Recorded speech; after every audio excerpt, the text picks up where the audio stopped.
What up, everybody?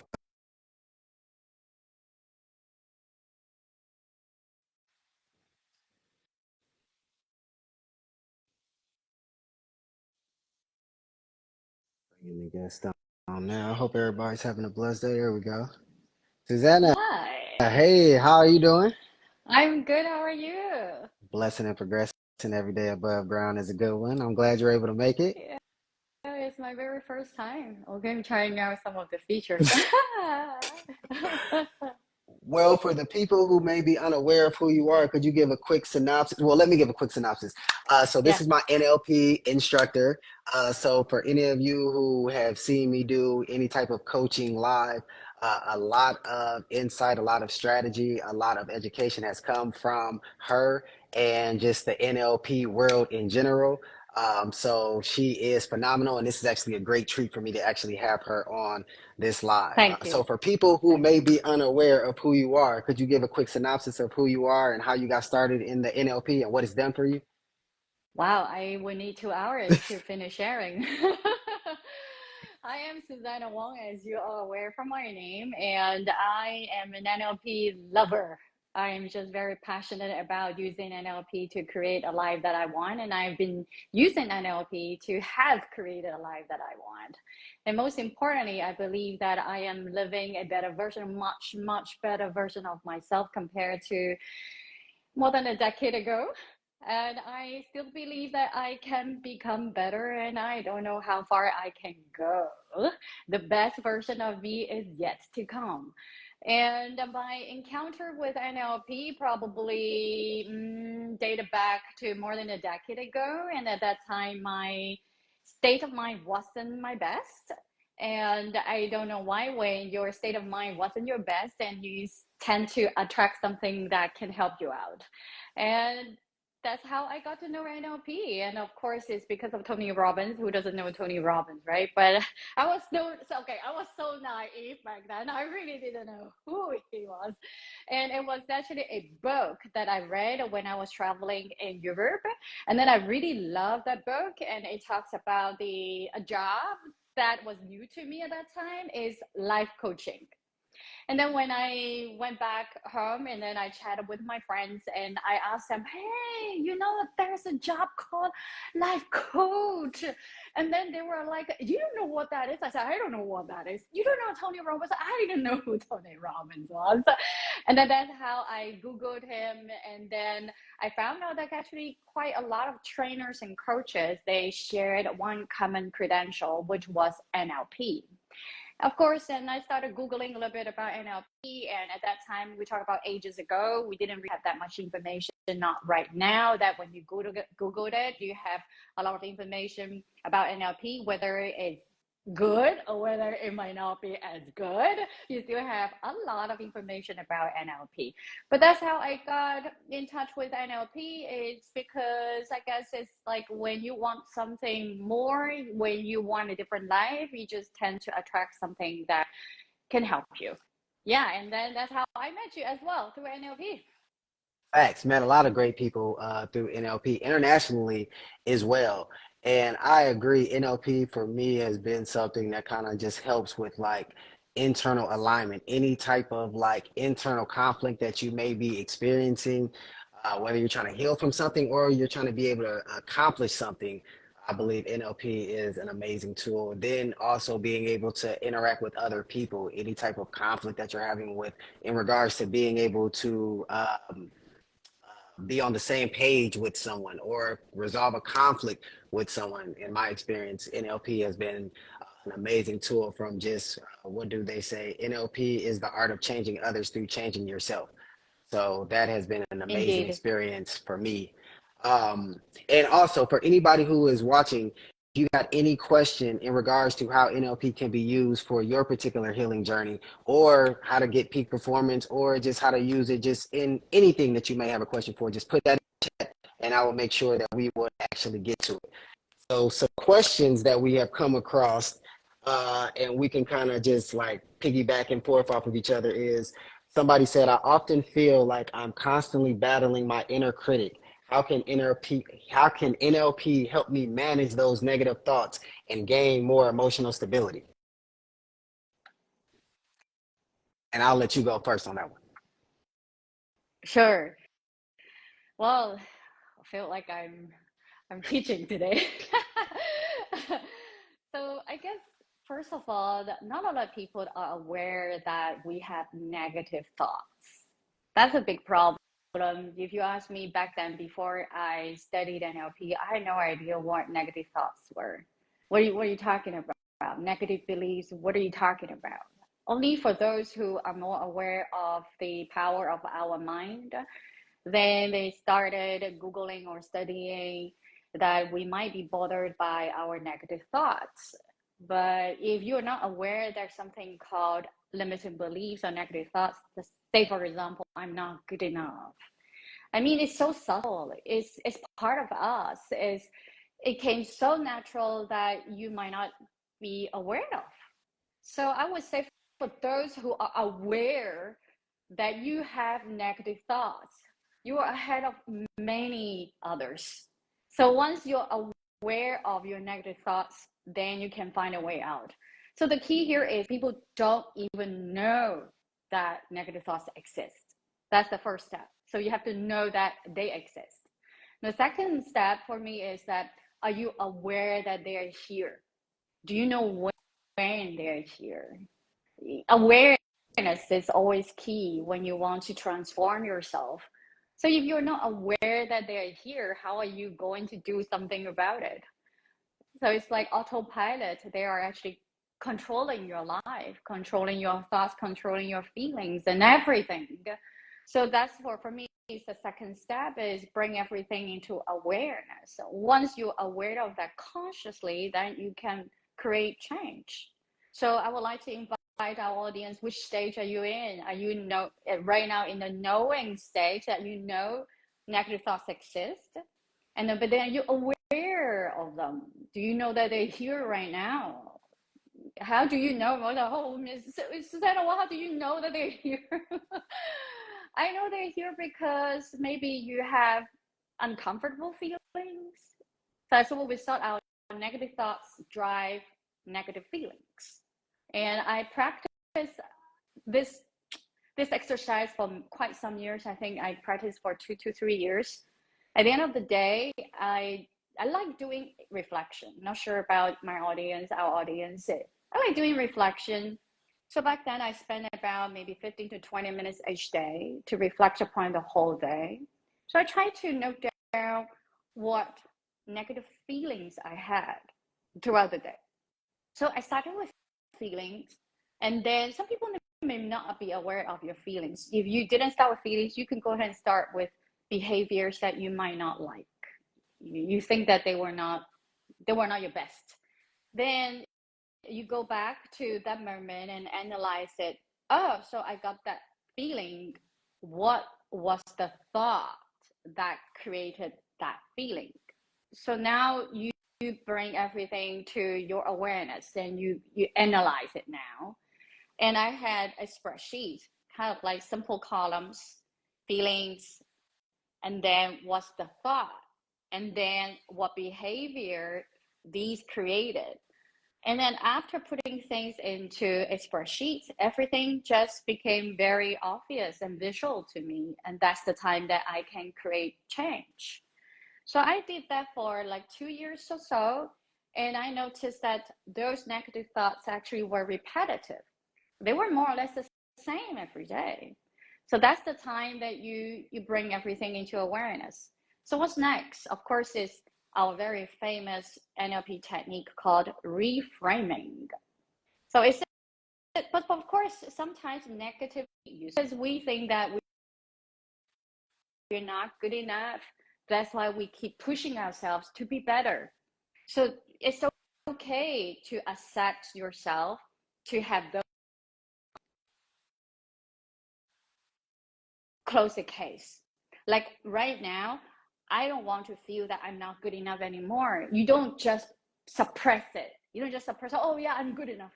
So in NLP, we believe, especially the NLP that I teach and also Chris has taken from NLPU, it's called systematic NLP. When we talk about systematic NLP, we have to think in a system. We cannot just suppress something, which cannot just take away I'm not good enough. Then something is missing in you. So you're not complete anymore. So if you want to close the case, you have to like ask yourself, you have the thought that I'm not good enough. What's the positive intention behind that thought, that negative thoughts?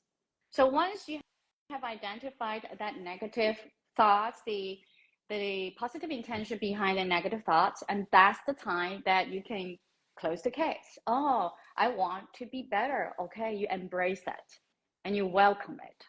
And that's the time that, okay, now that you don't want to have this thought, so what kind of thought do you want to have? Sometimes it will be too much of a big change from I'm not. It might not be for every. Chris is like, okay, to go from one have your own line that you feel comfortable. You can just say, I'm getting better and better every day. If that helps you with like the feeling within you, we talk about a system, right? So if you said that I'm not good enough, that thought, and you suddenly change that, I'm so great, I'm the greatest in the world, just don't feel good about that, then it tells you that it's not aligned, it's not congruent. When it's not congruent, it's not working. So, my friends, you have to find a line that fits you, your system. So, I go with. Can you talk a little bit more, and not to cut you off, can you talk a little bit more about that internal alignment? Because that is the main reason it was in the book, The Power of the Subconscious Mind. Wow. Affirmations don't work. Like you said, people might be like, I'm wealthy, or I'm great, or I'm healthy, but their life won't reflect it. It's because when they're saying that, what they're picturing in their mind is probably most of the time what they're fearing, and the opposite of what they're declaring out of their mouth, or what they're feeling in their body is really the opposite of what they're actually saying. That they're Yeah. saying it, but then they got that feeling like you're lying, or this isn't true, or this. And so we tend to get what's in the subconscious and not necessarily what's in the conscious, what we're declaring, or the desire, what's in our body, the vibration that we're in, the feeling, the sensations. So can you talk a little bit more about how the alignment inside is very important when you're trying to either affirm or trying to get out of a limiting belief to an empowering Yeah, I belief? guess, Chris, your or is it me? I'm not quite sure, but I got your question. You want me to explain a little bit about the conflicting part in within us and all? Yeah, okay. Well, as what I said, we are in one system, and it's great to go from I'm not good enough to I'm the greatest in the world. Just that when you have that thought in your mind, usually some people are okay, okay. I'm not talking about everybody, first of all. So if you're okay, go for it. I mean, if you're not okay, what you need to do is you say the line and you feel it. And when you feel that it's not what you want, then there could be a lot of things that you can do. There could be another conflicting, limiting belief that is in like contradictory to I'm the greatest of the world.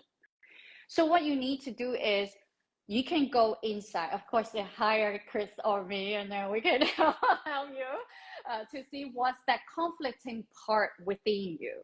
So it's okay to have conflicting parts. It's just that when you have that conflicting part, you have to go inside and see what it is. What is it that is actually pulling you behind, dragging you behind?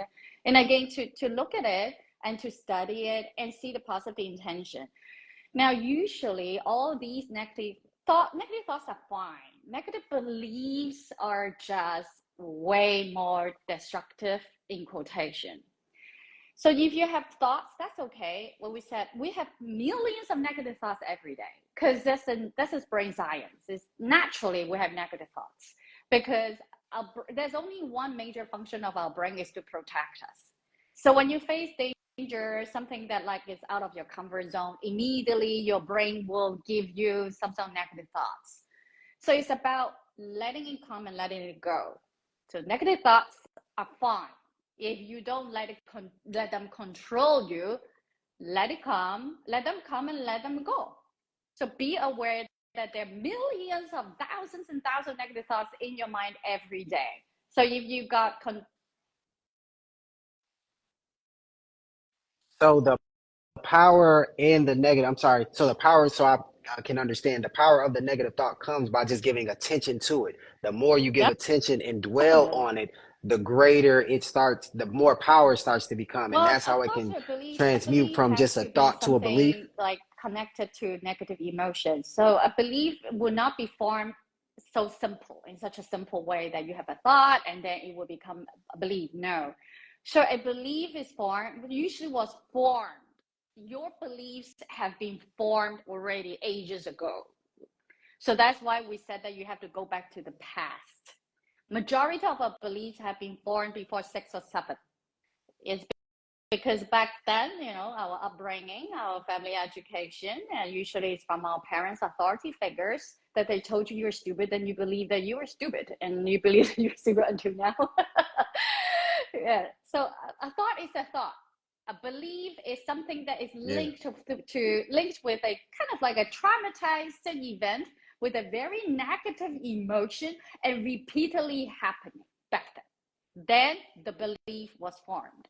If just a thought, it would not become a belief that easily, unless right now you have new negative experience that gave you really negative emotion, and that negative emotion and that negative experience keeps happening again and again and again and reinforce that thought, and that thought became a belief.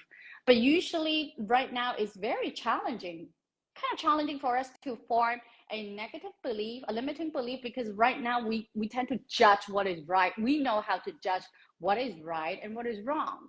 The other person told you that you're stupid, then you was just like, what? So you would tend to defend because you know that person is not telling the truth. But if you are reacting to it like, oh yeah, I agree that I'm stupid. So it's not from that person, it's not from that experience, it's actually it's in your system already that you got this belief ages ago. It's not now. It's totally not now. But of course, we are not excluding possibility, right? We're not excluding any possibility. I'm just trying to share that majority of our limiting beliefs were formed ages ago. And back then, we couldn't determine what was right, so-called right, and what was so-called wrong. We just took in whatever our authority figures told us. We believe whatever they told us, particularly because we felt it. They made us look stupid. They must made us think that we were stupid, right? We're not as good. That's why we formed that I'm not good enough. And we formed the belief that I'm not worth it. I can't do it. They made us believe that. So that but right now nobody can make you believe that you're not good enough. Nobody could. Does it make sense to everybody? So right now we have the kind of like what we call the critical filter. So we can filter what is so-called right and what is so-called wrong. So go back to what you said, alignment. So because so we have a lot of limiting beliefs within us. And if all of a sudden you told me something that I'm the greatest of the world, it's just there might be something within you that is not aligned with that. So it's like contradicting to that belief. And so you're going to take in that empowering belief. You can give it a try, but then you will feel this discomfort within you. And the more that you tell yourself that I'm the greatest in the world, the less that you believe that. And that's why I said you have to find a line that fits you. If you still remember in our NLP Master Practitioner course, we have a model called belief chaining, chaining beliefs. So chaining beliefs is a natural process how you can get it from a limiting belief to an empowering belief. So it's a natural cycle. As a natural cycle, you cannot just go from, okay, I'm not good enough, and I'm the greatest in the world. So what is the natural cycle here?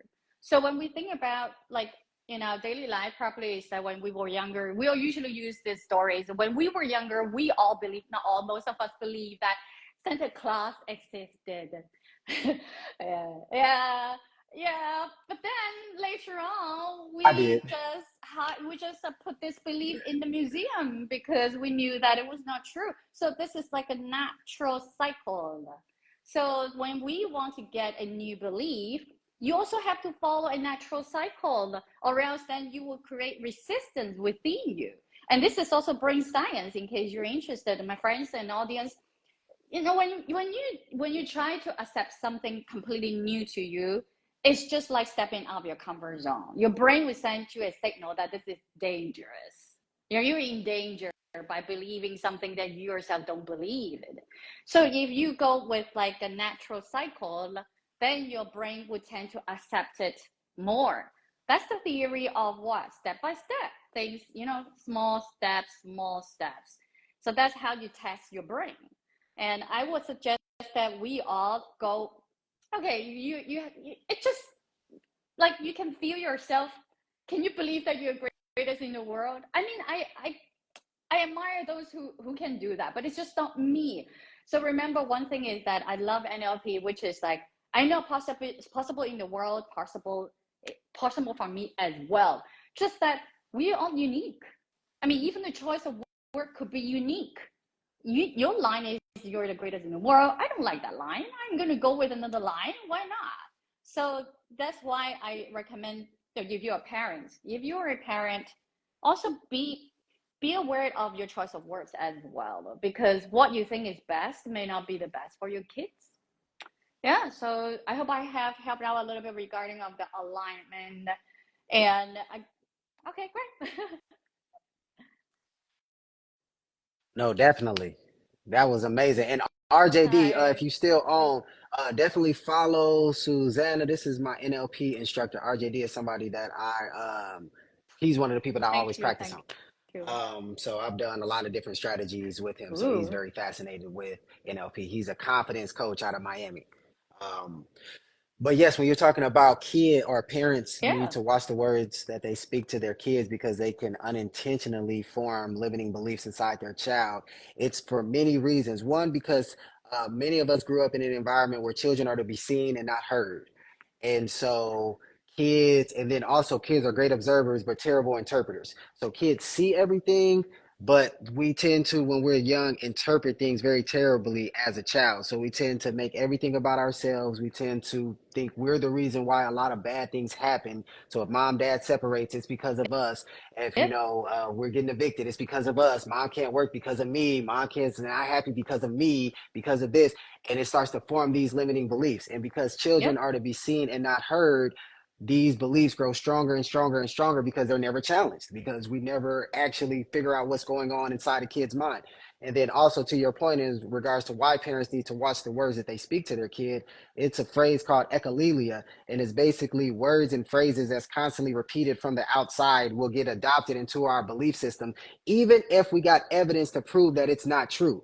But if it's constantly repeated over and over again, it literally will bypass our discussion. We're talking about how NLP can help us heal. So if you got any question in regards to healing or just becoming your best mm-hmm, self in any topic or whatever, we're talking about how NLP can help you with that. yep, But echolalia. So if we're constantly saying the words over and over again, then we'll believe it to be true. And it will bypass our logic. It will bypass, again, all of our natural experiences, all the evidence that we got to prove that that's a lie. But if it's constantly repeated, it will be hardcore into our nervous system. And then how we get a lot of our limiting beliefs, like you said earlier, authority figures, intensity, and yep, repetition. So if an authority figure is constantly saying, oh, you so stupid, or oh, you're a problem child, or oh, you this, or oh, you this, or whatever it is, and then it's a lot of intensity in how they are actually saying it. So it's intensity in their gestures, it's intensity in their facial expression, it's intensity in their tone of voice. And then if they're constantly saying it to you over and over again, that is how a lot yep, of these limiting beliefs get formed within us. And to her point, then it becomes our autopilot. It becomes just our automatic, just how our automatic response to certain things. So I always tell people you can identify limiting beliefs for a man. We can identify limiting beliefs with women. If you've seen a beautiful woman, would you want to advance, or would it something be in you that kind of just moved away and you didn't want to? So it's some in you that feel like you're not good enough to talk to her, or she wouldn't actually want to talk to you. If somebody gave you an opportunity like, yo, would you like to try this sales opportunity or business endeavor, but some in you is like, do you move forward, or do you just kind of, I don't know really? And to me, that's one of the best ways that I can identify my different limiting beliefs is, do I naturally want to move towards it, or is it something in me No, that well makes said. me kind of Yeah, want to go right. away I from it? like what I you don't know if you said. wanted to It's, contribute to anything I but had what to I say. want to add on to what you said is about, I guess parents are not aware of that because, as what I said, we have positive intention behind everything that we are doing. I mean, parents saying that you're stupid, I mean, they might not really mean it, and they just want them to be better. So there are a lot of courses out there telling us that just be direct and let the kids know what you want instead of judging or criticizing them. You want them to study harder, just tell them that study harder. Don't tell them that you're stupid. In Chinese, we say you're like a pig. You don't think. You can't think. You're like a pig. That's how it's the way. Well, I don't blame parents because they learn their only role model was their parents as well. So that's why we are passing these parenting ways through generations, from one generation to another generation. And I always say, why don't we start from this generation? So right now, pick up a book about NLP, pick up a course, take a course about NLP, and know the power of words. So the one thing the parents should know is watch out, watch for your words. Whatever is from your mouth, you have to be very careful. Instead of saying like, "Don't be so stupid," why don't you say, "Be smarter"? Yeah, so be more positive. And earlier you mentioned something about kids see whatever that is happening. Indeed, before 6 or 7, kids don't really see that much. They feel. So it's more about the feeling. So hence these days we talk about psychological safety, right? Is within, of course, whatever they see creates feelings within them. So it's the feeling that helps form limiting beliefs. Feelings matter a lot for kids that are younger than 6 or 7, younger than 6 or 7. It's because they can sense from your facial expressions, your everything within you and everything creates feelings in others. So it's the feelings that could be problematic. So that's why we want to create a very safe environment, a very positive environment for kids.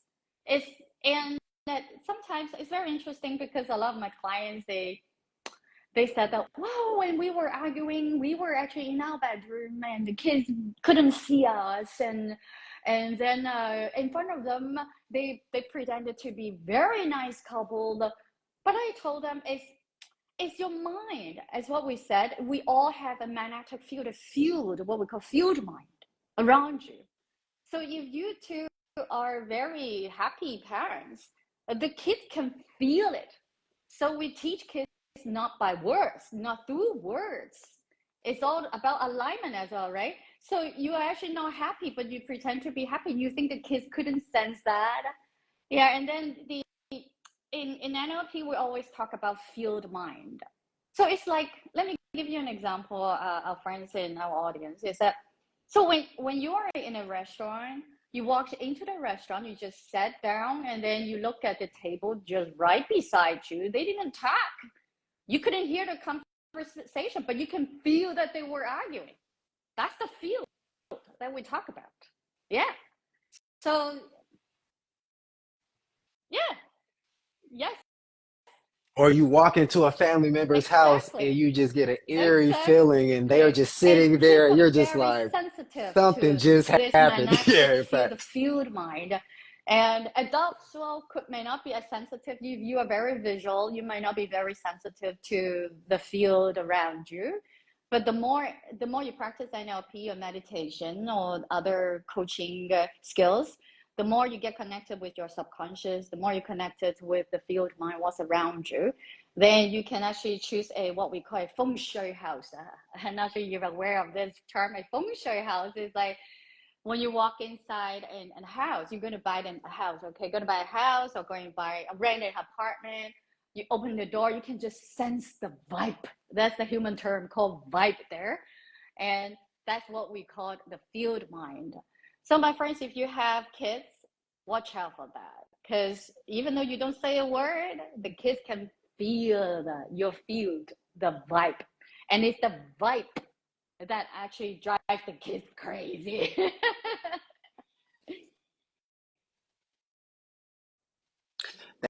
That's true. And I always tell people as well too, like kids aren't Exactly. we didn't become what our parents instructed. Yep. We became what our parents demonstrated.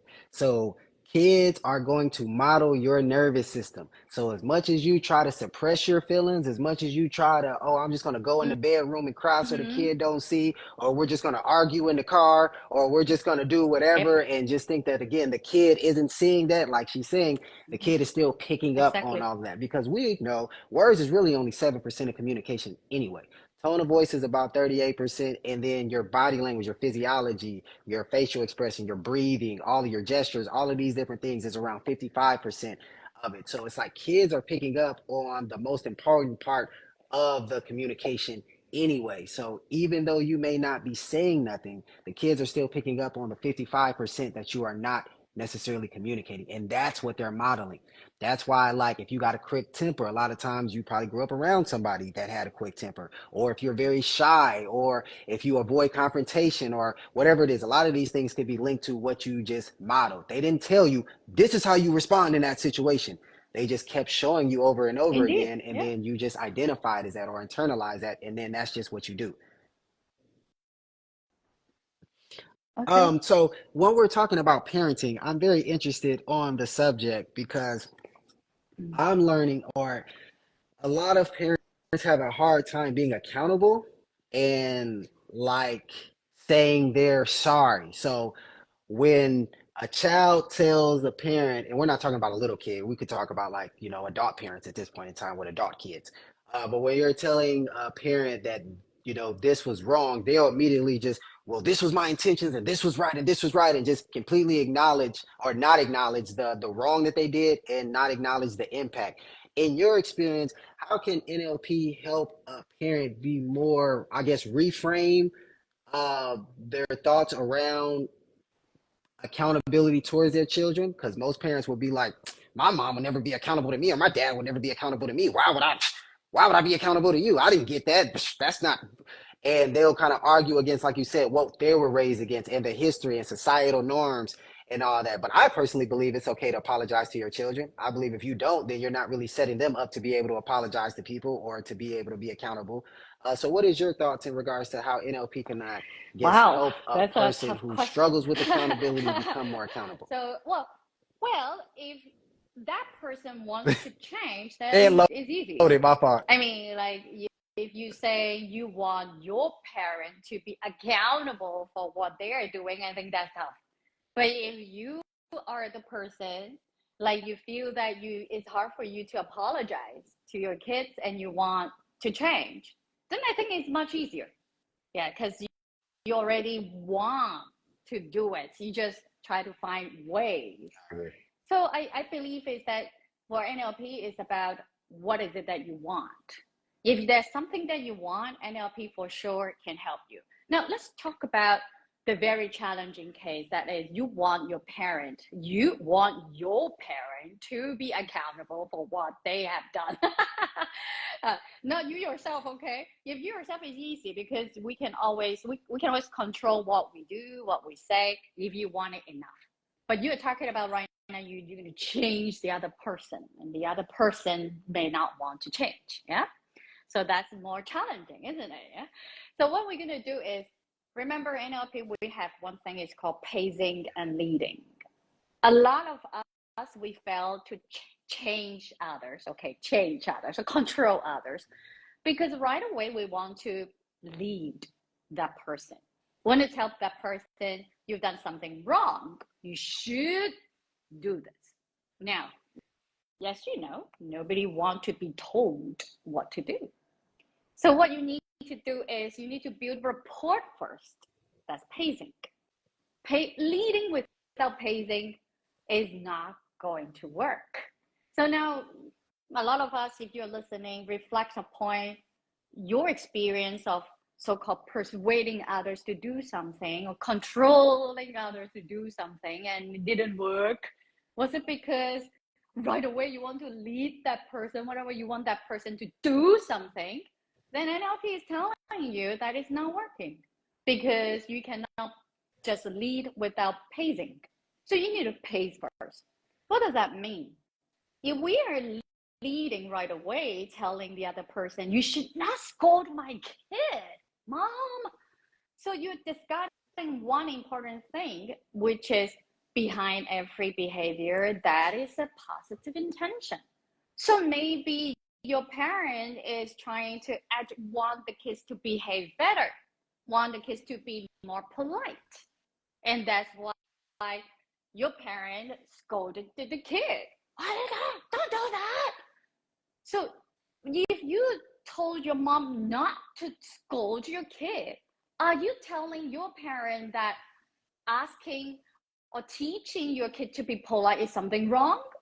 Then it's because let's just say it's your mom, okay? Because your mom's intention of scolding your kid is to want him to be more polite.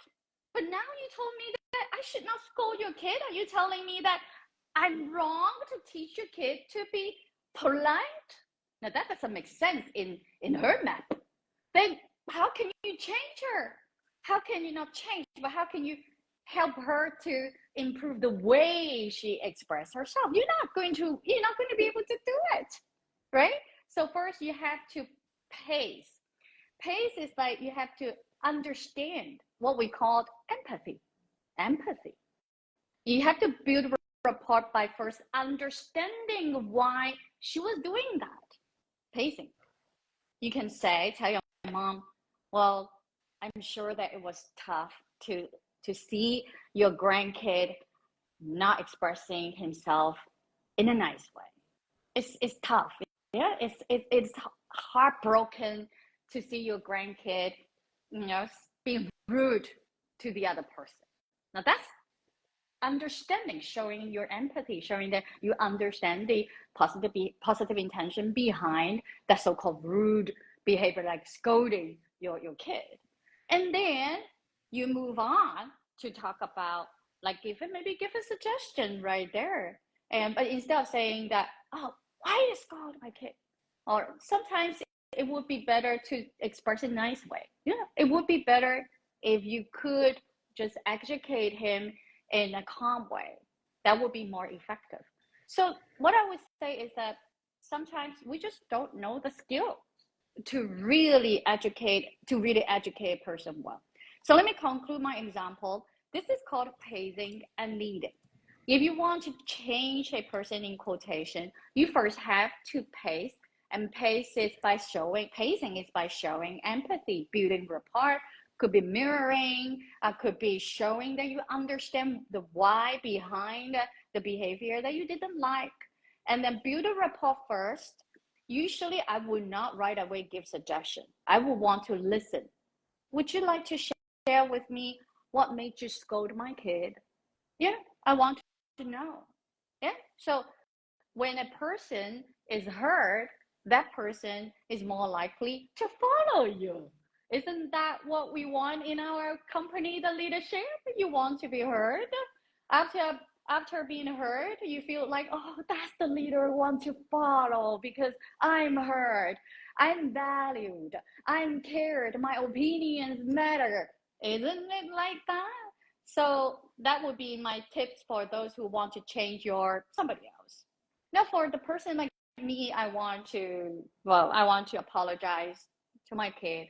Now, one thing is that that's not something called a must. I don't see that there's a must to apologize. It's not about our presupposition. Is it useful? Is it helpful? If it's useful to apologize, I will go ahead and apologize. If apologizing is not aligned within me, then it's no good to push yourself to apologize because I'm doing something that is not in alignment with myself. Now, let me sidetrack a little bit. Like not only like that, like a romantic relationship. I'm okay that my husband did not apologize because sometimes that line sorry apologies mean nothing sometimes. So I don't need to hear that I'm sorry. So I want everybody to think about that. Do you really want to just hear the phrase "I'm sorry," or actually you want something else? All right, so it's within us, okay? Yeah, so okay, if you think that I'm sorry that will make a huge difference, then that's okay. That's your expectation. That's fine. For me, it's fine. So everybody is different. So let's go back to the part that if you feel that you don't want to apologize, even though you know you've done something so-called wrong. Now, wrong in the other's map might be right in your map. If it's something that you think is wrong, you would not have done it. Yeah, I think it's the right thing to do. That's why I done that. So embrace that part as well, because in your map, nobody's that stupid to do something that you think was wrong. Everybody is doing something that we believe in our map is right. It's just that in others' map, it's not right. It's wrong in the other's map. So right now it's all about what you want. So now you think you want to apologize. Why? Is it because everybody is telling that you should apologize? That's what I should do it. Now that should, is it from outside or from within you? If it's from outside, you're not gonna feel good.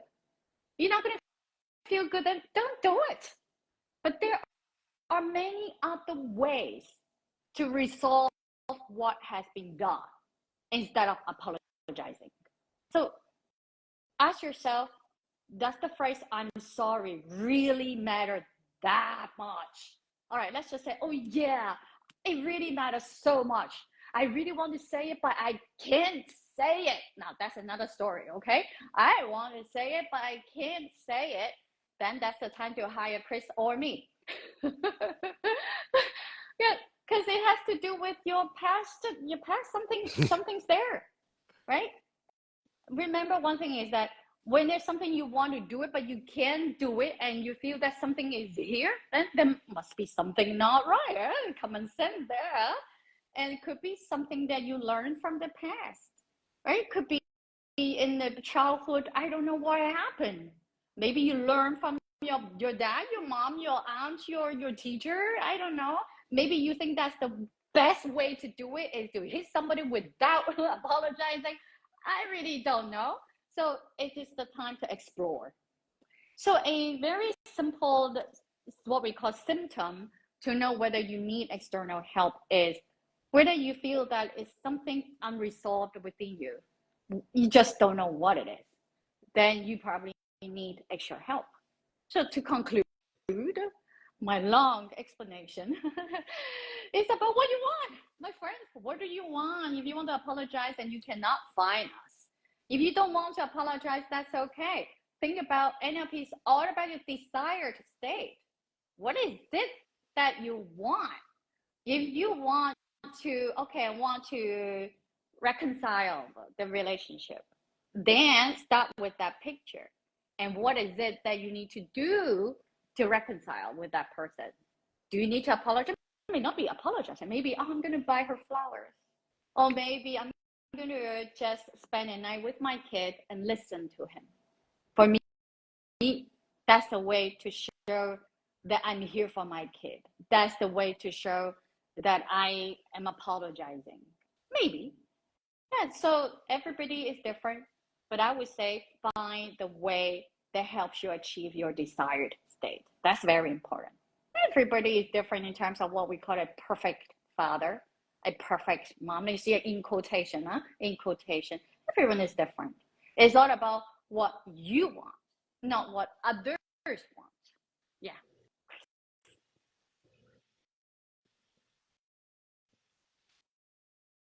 I definitely agree.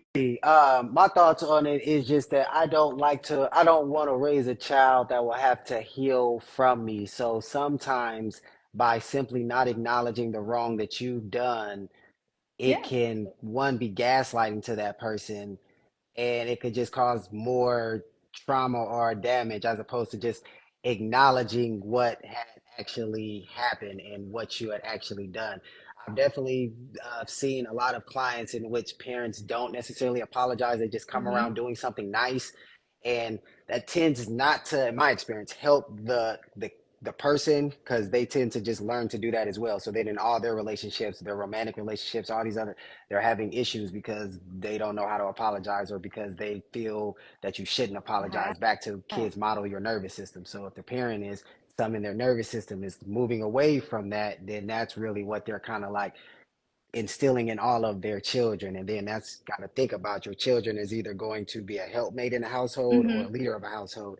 And, you're not really setting them up for long-term success by, um, I guess, some tendencies and everything. But I definitely agree. If it's not within your moral compass to be like, I did something wrong, let me rectify it or let me correct it, then you shouldn't do it, because I don't believe in being in being inauthentic. But if Mm-hmm. you're like, yo, I feel Yeah. bad for what I just Now, did, I want but to add you on to can't what you said verbalize it is like you said, then that means you for acknowledging sure what need to happened address it. is necessary. Apologizing this phrase could be intimidating for some people. Some people, I don't want to apologize. But if you tell them that you have to acknowledge what happened, acknowledge that you created negative feelings in your kids. So it's the phrase that word, some people, they can't accept the word you have to apologize to the kids. that that line is intimidating. So it have to be like, maybe it, for those who are listening, it's important that we acknowledge what happened, and it is important that we talk about it. It is important you explain to the kids why you did that, because in your map is right, in his map is wrong. So when you talk about it, of course, when you're calm, when you're ready to talk about it, and explain, share, and allow your kids to explain and share. So that for me is a healthy communication.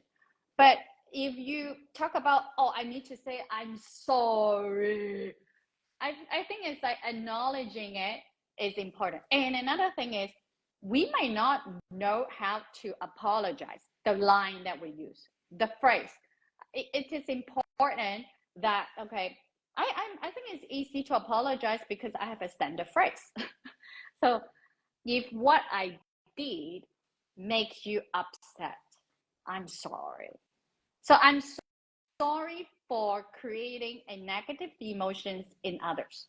Yes, but I'm not apologizing for what I did. So, because it's,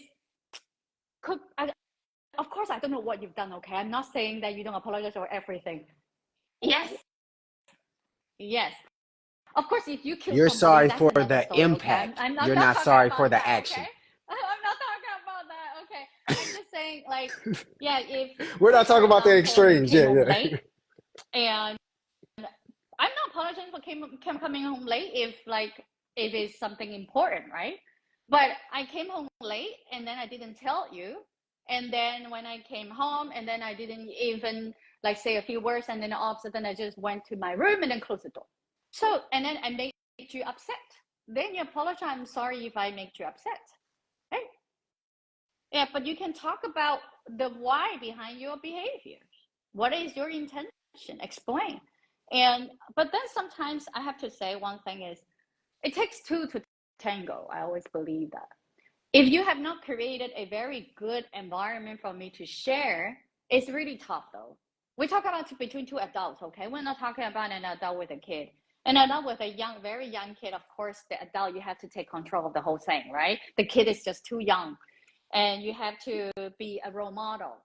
But then if you talk about between two adults, then sometimes maybe let's just say the guy wanted to apologize, want to acknowledge, want to talk about what happened, but then maybe the other partner just didn't create such a safe environment for, for the partner to really express oneself. So that's also the problem as well. But if you go back to the kid, then I would say if you want to be a role model, because NLP is all about modeling, if you want your kids to model you, then ask yourself what desired state of your kid as well. So in the future, how would you want to see your kid? Do you want to see a kid that, done something wrong, not even acknowledging it? If you don't want to see it, then you have to be that person, be the role model for your kid as well.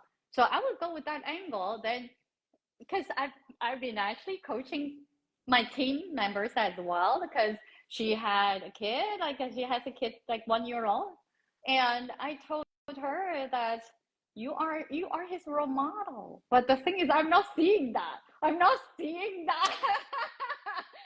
And I keep reminding her that if you're not becoming a better version, your kid is becoming exactly like you. So you have to keep improving yourself so that you will become a role model for your kids. Does it make sense to everybody? Yeah. Uh-huh. That makes perfect sense. And I like how you keep referring to the positive intention. And I think that that is a key thing in which people can realize when it comes to any form of contention, whether it's you and a spouse, whether it's you and your child, whether it's you and a parent, whether it's you and a coworker, regardless of what it is, every behavior, like she said, has a positive intention behind it. Now, to clarify, it doesn't mean that if me and Susanna have a kerfluffle or have some type of like issue, it doesn't mean that her positive intention for her behavior means a positive impact for me. It means a positive intention for her. And that is a key thing with what we're talking about. So you could be like, well, my husband can be so abusive. I don't understand how that could be a positive intention. Somewhere in his mind, in his map of the Yep. world, that is a positive intention. It gets him what he wants in some form of fashion, whether it's through modeling, conditioning, examples, regardless of what the imprint of it is, that's in his map of it. Mm-hmm. So I love when you're talking about when you're saying just understanding a person's map, get to the positive intention behind it. And most of the time, once you get to the positive intention, then that's when you can be flexible in the behaviors that can actually get you that positive intention, because it's multiple ways to get to the same place. So let's just say me and my girl are dating, and when we get into it, I got a natural tendency to just shut down when things get hot. Now, my positive intention for shutting down could just be that I want to stay safe. Like that could be my positive intention behind it. Now, ultimately, that will probably ruin relationships because in order to really have a relationship, I gotta be able to deal with confrontation or I gotta be able to deal with disagreement. So just understanding where my map is and the positive intention behind my shutting down, then I can seek other sources. Okay, well, instead of shutting down, maybe I can change how I'm actually requesting. Maybe I can change what I'm actually doing. Maybe I can change the words that I'm actually saying. Maybe I can shift certain different things. And now that I'm shifting because I know the positive intention behind this destructive behavior, now I can find healthy solutions or healthy substitutions for it. And so that's a positive thing that I hope people are Yep. taking away. Another thing is we got to separate our behavior from our identity. So many times we get locked into a person did this, and then now that they're this type of person, and we'll just categorize them. And then once we categorize them, the interesting thing about the mind, and you know this, is that Mm-hmm. we don't really see what's there. We more so see what we expect to be there when we look. So if we categorize somebody as something, then that's how we're always going to see them. And even if they're being something else, we won't be able to see that, or we won't be able to appreciate that, or we'll try to rationalize that somehow by telling ourselves rational lies. So being able to separate other people's behavior from their identity and doing the same thing for ourselves. Because a lot of times, some of tying it back to what we were talking about earlier, those limiting beliefs, a lot of those limiting beliefs can be formed by us doing a behavior Mm-hmm. a couple of times, and then we may generalize that in saying that that's just who we are. And then once we generalize that and that becomes our identity, then that's our autopilot. You're not going to put no conscious energy or effort into acting that out. You're just going to do that. And more importantly, you won't be able to act any other way for long periods of time.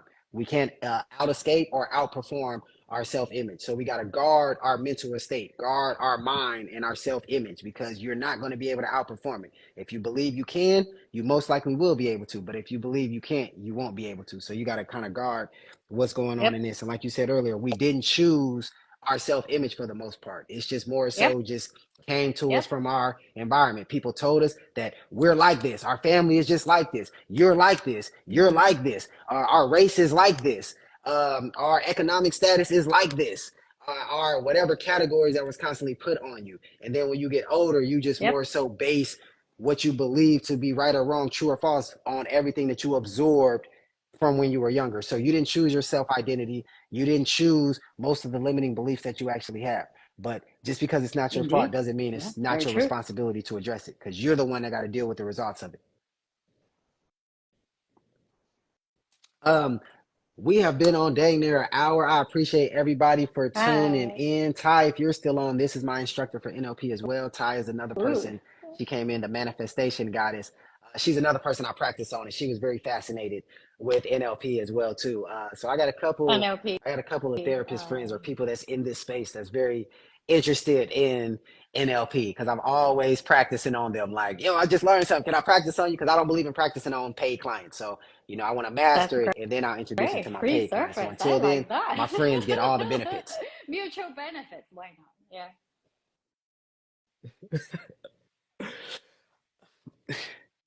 Do you have anything Well, that you millions wanted of to say topics that before we we haven't touched ended on. it, or any What are you topic that we talking didn't about? touch on? NLP is in everything, in every single word, every single gesture. I can talk about NLP just nonstop for years. So a lot of topics we have not talked about yet. But I would say today I feel like seeing a positive intention behind every behavior could be a very challenging thing for everybody to practice already, because that has been helping me no matter whether it's in my marriage or in leading a team or in myself. So it's not that easy. It sounds easy right now when we say it, but when you put things into practice, it would take really quite a lot of time. Now, I usually win an argument, so called an argument, is because I see the positive intention behind the behavior right away. And I say it out. I know you want me to be a better coach. Say, for example, I know you want me to be more fluent when we speak in public. I know you blah blah blah blah blah blah. This is my reading for your information. For those who are interested in NLP, this is meta model, my reading. So, but when you say it out, the other person's positive intention, right away, that person will lower the guard right away, because I feel understood. Then that's the time that you win an argument. I rarely I lose an argument because I see the positive intention behind. I understand you. I am with you. So I recommend everybody right now to go ahead and practice the seeing positive intention behind every behavior. Now, I found it very challenging to accept seeing a positive intention behind every behavior back then at the very beginning. Say, for example, I couldn't I couldn't at the very beginning. I couldn't see the positive intention when you told me that a husband hit a wife. So during an argument, a husband hit a wife. At the beginning, I found it so tough to find a positive intention. But later on, I found it. I found it. The positive intention behind a husband hitting a wife usually is because he wanted to stop the argument. He wanted to stop the fight. What's wrong about this positive intention? Nothing is wrong. Or he wanted things to be in control. He didn't want things to go any worse. So what's wrong with this positive intention? Nothing is wrong. But what's not effective? NLP is talking about effectiveness and usefulness. We're not talking about right or wrong. In the husband's map, it's not wrong. is right to do that because he wants to stop the argument. If you keep telling him that you're wrong, you're wrong, you're wrong, then I'm sorry, he would not listen to you. In his map is right. So the positive intention is to stop the argument. But we embrace that. Of course, it's good to stop the argument, is stop from things getting worse. But what we are not embracing is the behavior. There are many ways to stop an argument. So find a more effective way to achieve the result that you want. So that's something that I also want, as what Chris mentioned earlier as well. So take this away. My friend says, well, see the positive intention behind, and then ask yourself, yeah, I embrace this positive intention. Just that, how can I make change?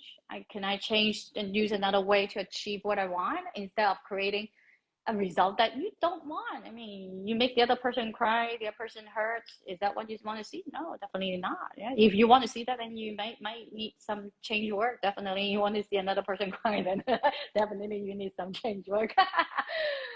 But I'm happy to share my thoughts, my insights today. Thank you for inviting me. And when it talks about NLP, I can talk about NLP nonstop. And yeah, thank you so much. Sure.